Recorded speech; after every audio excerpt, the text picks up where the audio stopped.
وصلنا فتره مميزه. البرسا ما يحبش ينهزم، البرسا تعود على الفوز، ولهذا مباراه ليس بالسهله، مباراه صعبه. ونعرفوا ان سيلتا فيغو قدم شوط ثاني رائع ضد ريال مدريد، عنده امكانيات كبيره من الناحيه الهجوميه ولو عنده مشاكل في الدفاع، لكن اعتقد ان اليوم البرسا باش يعاني خصوصا في الهجوم في الدفاع، لانه اليوم اسباس واللاعب ماكسي غوميز مع سيستو مع اللاعب واس اللي قدم مباراه كبيره جهه اليمنى، ممكن البرسا باش يلقى صعوبات كبيره خصوصا من الناحيه الدفاعيه. طبعا هو كابتن يوسف جرب ذلك وعاش ذلك وعاين ما عن قرب ماذا يعانيه فيه فالفيردي وانه حسن الاداء الجماعي للفريق.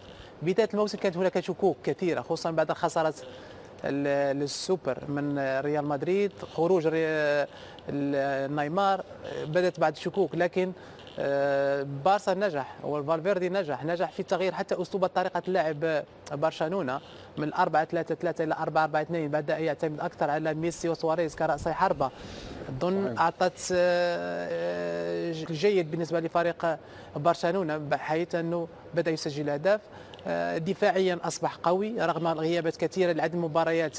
امتيتي غاب العديد من المباريات، بيكي غاب، عوده فيرماين كذلك اللي في توقيت مناسب. تالق المهم لتيرشتيغن هذا الموسم، احد اسباب نجاح البارسا او عدم تلقي اهداف وهو الاداء الجيد للحارس تيرشتيغن، بالاضافه كما قلت دائما الحلول الموجوده، مره سيميدو على مره سيرجي روبرتو، وبالاضافه كما قلت دائما وهي عوده كذلك سواريز الى تسجيل الاهداف.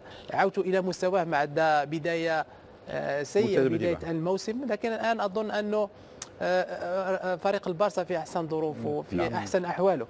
لم ينهزم بعد اعطى ربما حتى الفوز الاخير في الكلاسيكو اعطى ثقه اكثر في مواصله هذا التالق ومباراه صعبه اليوم. طيب هي مباراه صعبه، نتذكر في الموسم الماضي من اخرج